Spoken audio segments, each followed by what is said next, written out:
difficult was it to be a celebrity's wife, you know, because आप एकदम से you're coming in from a background that's not used to the limelight, and एकदम से you're thrown, like I said, कि you didn't even get time to get to know him or anything, and then एकदम से you were thrown into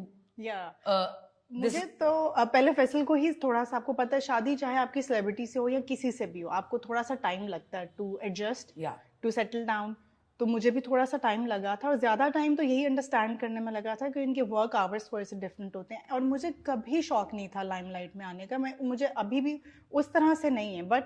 I like it the way you know कि उस purpose से शादी नहीं हुई थी, यू नो कि आप किसी को, आप ये सेलिब्रिटी से शादी होगी है तो आप लाइमलाइट में आ गए हैं तो आप कुछ भी कर लें। नो, मुझे हमेशा एक लिमिट, एक लाइन में रहना अच्छा लगता है। I enjoy in this industry,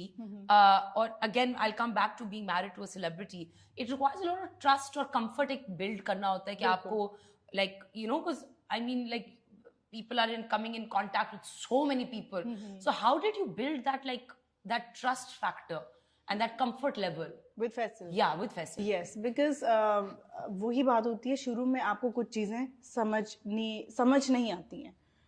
even if the other person is not doing anything wrong, तो आपको कुछ चीज़ें, वो चीज़ अंडरस्टैंड करने में टाइम लगेगा। उसमें फैसल ने मुझे बड़ा अच्छा, उन्होंने एक चीज़ किया था